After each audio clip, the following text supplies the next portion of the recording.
नमस्कार वाला विद्यार्थी मित्रों, विषय हिंदी कक्षा 8 द्वितीय सत्र।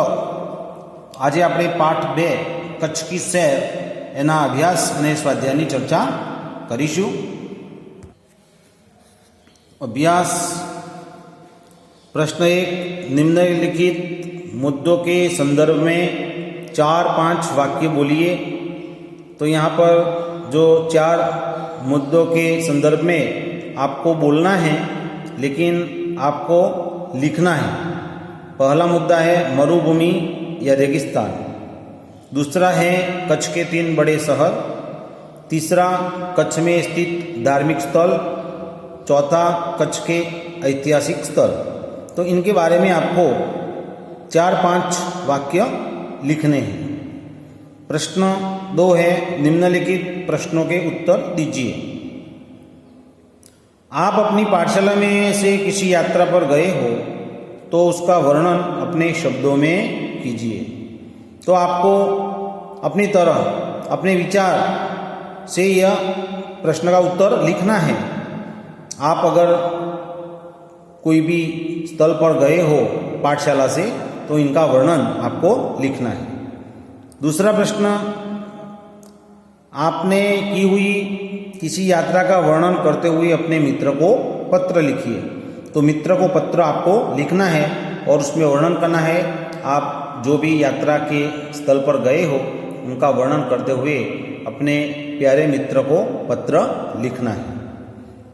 तीसरा प्रश्न है, दिए गए शब्द मिले ऐसी पहेलियों का निर्माण कीजिए।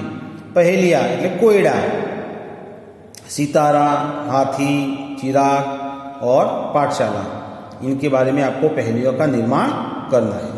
इसके बाद है स्वाध्याय। प्रश्न 1, दिए गए शब्दों को शब्दकोश के क्रम में लिखिए। तो आपको यहाँ पर जो शब्द है उनका कक्कावारी આપણે ગુજરાતીમાં જેમ ગુજરાતી વિષયની અંદર શબ્દકોશમાં એને ગોઠવતા હતા, તો પહેલાં સ્વરોનું જે સ્વરવાળા શબ્દો હોય એ આવશે અને ત્યાર પછી જેના વ્યંજન છે એ આવશે। અભ્યાસ, વિનય, સંધ્યા, પ્રગતિ, અભિવાદન, महकना, संग्राम, शायर, हमदर्द और चिराग। तो यहाँ पर अभ्यास और अभिवादन, तो दोनों में से पहला क्या आएगा? तो अभ्यास, इसके बाद अभिवादन, और इनके बाद आपको अपने विचार से यह पूर्ण करके शब्दकोश के रूप में लिखना है।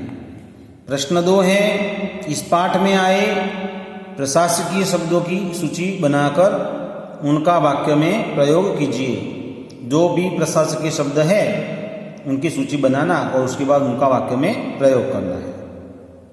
प्रश्न 3 है, नीचे दिए गए विशेषणों का वाक्य में प्रयोग कीजिए। दयावान, तो भगवान बड़े दयावान हैं। मूल्यवान, हीरा मूल्यवान वस्तु है। कृपालु, भगवान बड़े कृपालु है। थोड़ा सा, मुझे थोड़ा सा दूध मिलेगा। अच्छा, अच्छा मेरा मित्र बहुत अच्छा है।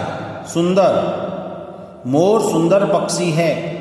प्रिय, मुझे मेरे माता पिता बहुत प्रिय लगते हैं। तो इस तरह आप वाक्य में प्रयोग कर सकते हैं। प्रश्न 4 है, दिए गए परिच्छेद का हिंदी में अनुवाद कीजिए। तो અહીંયા જે ફકરો છે એને હિન્દીની અંદર તમારે પરિવર્તન કરવાનું છે, અનુવાદ કરવાનું છે। અહીંયા ગુજરાતી આપેલું છે, હિરણ નદીની પશ્ચિમ બાજુએ સૂરજદાદા વિદાય લઈ રહ્યા છે। સંધ્યા ટાણે પક્ષીઓના ટોળા પોતાના માળા ભણી ઉડી રહ્યા છે। ભેંસોનું ખાડું અને ગાયોના ધણ પોતાના માલિકના ઘર ભણી વળી રહ્યા છે। ત્યારે ઝરમર ઝરમર વર્ષાની શરૂઆત થઈ। સૌ અસહ્ય ગરમીની પીડામાંથી મુક્તિનો આનંદ લઈ રહ્યા હતા। માત્ર માનવ જ નહીં, પશુ પક્ષી અને જીવજંતુ પણ साता अनुभवा लागे। तो यानी शुरुआत करूँ तो हिरन नदी के पश्चिम की ओर सूरज दादा विदाई ले रहे थे। संध्या के समय पक्षियों का झुंड अपने घोंसलों की ओर उड़ रहे हैं।